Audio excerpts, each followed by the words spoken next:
Girls' Day School Trust. It's a group of the country's leading girls' schools, representing 23 of the top private schools in the country, as well as 2 academies. They've updated their gender identity policy guidance document to include a new section on admissions. And they've said they will not accept transgender pupils because it will jeopardise their status as single-sex institutions. These are girls' schools, and you need to be a girl to go to them, not a boy who says he's a girl. And well, let's talk about this with Debbie Hayton, who's a trans activist and teacher. Good morning to you, Debbie. Good morning, Julia. I couldn't think of a better guest to talk to on this subject, I have to say. Big round of applause to the Girls' Day School Trust for this, for simply stating what most parents would expect, that girls' schools are for girls, not boys. Well, yes, and we live in a strange world when we're applauding schools for applying the law, because this is what the law Yeah. says. They're allowed to discriminate according to sex and admit pupils of one sex only. That's all they're doing. Well, indeed, they said that in their statement that having an admissions policy based on gender identity rather than the legal sex recorded on a student's birth certificate would jeopardise the status of those schools as single-sex schools under the Equality Act. So they say a female pupil who's already at one of the schools who begins to transition while already at school would be supported to remain at the school as long as they wish to do so, but they won't be accepting those schools. Now, I think a lot of those schools, they're secondary schools, a lot of them also have primary schools as well. So this would be more of an issue for children, obviously, at an older age, one would expect. But this, I have a funny feeling this is going to be described as a controversial decision by some or a brave decision by others. But actually, it shouldn't be either. Well, it shouldn't be. It's already been misrepresented slightly in the press when they've been talking about schools not admitting transgender pupils, but that's not true.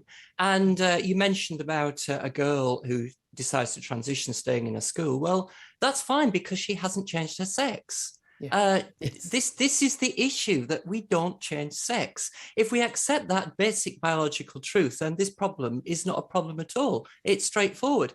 And let's face it, if every school was single sex, then there may be a problem for children who don't really want to fit in or comply with the rules applied to their sex. But it's not. There's a mixture of provision and different schools for different children. Yeah.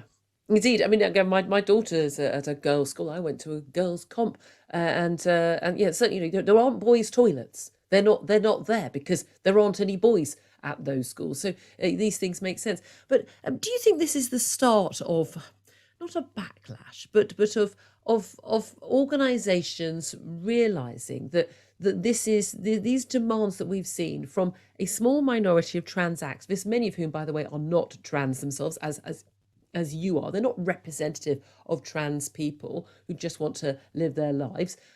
But actually, there is quite a big backlash from just a growing army of quite sensible parents who are not transphobic, who are not anti-trans people, but just want, frankly, a little bit more common sense used on these issues.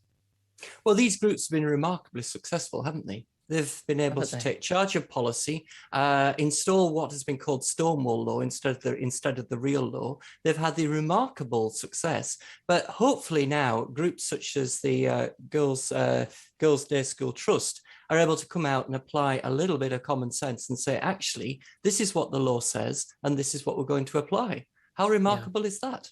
Yeah, exactly. There is a real concern, though, isn't there, that a lot of these sort of faddy ideas are being taken on board. We have seen a huge increase in the number of very young teenage girls who want to transition. I mean, a huge increase, going to places like the Tavistock Clinic, which is the leading NHS trans clinic, where we're looking at young girls who are wanting to crowdfund the cost of cutting off their breasts, binding their breasts, believing that they are in the wrong body, taking puberty blockers and things which are going to block their chances of ever being fertile, ever enjoying sex, all the things which they're not even remotely at a young teenage age able to actually comprehend the full implications of this. We really do need to provide more protection for children from this sort of, well, it's almost like YouTube led sort of teenage fad for a lot of young girls who I think perhaps are really quite troubled in lots of other ways, being sort of taken down a route which leads to so many problems in the long term. And this needs some research, Julia. It really does. I have a number of middle-aged friends, female friends in middle age, who say that they struggled with adolescence, they struggled with growing into a woman, but a very, very few, in fact, I can't think of any, who have decided to transition in middle age because they couldn't transition as children. So perhaps what's happening is not new in children and in girls, but this response to it is new, and I think it's very concerning, and we should be asking questions over what is going on here. Absolutely. Debbie Hayton, a transgender activist and a teacher, really appreciate you joining us. Thank you very much. Benedict Spence, listening to all of that. It is extraordinary when a school, a group of girls' schools says, yeah, these schools are just for girls, and that's in any way controversial or newsworthy. It is slightly so, but we spoke at the top of the program, didn't we, about the backlash, the political backlash to restrictions being placed on schools, and why it is that the government have backed down, because parents can get very militant, rightly so, about their children's futures. Again, this I think was always going to be the battleground where you saw the sort of the pushback, and that is, in classrooms, in bathrooms, that sort of thing. Sooner or later, you are going to get that pushback, and it's sad to say that it has to be in the private sector. It might have to be in the private sector, all girls schools, that sort of thing. The exclusive schools where you will get this thing, but often that is where things are led, unfortunately. And you do have to say this is the right thing, and if parents want this sort of thing, they're going to get it. People are going to provide it for them, and that ultimately is why people send their children to these sorts of schools. They get that choice, indeed. But again, not an option for most people. Benedict Spence, thank you very much indeed for that. Up next, we're going to talk to Sir John Redwood after the news.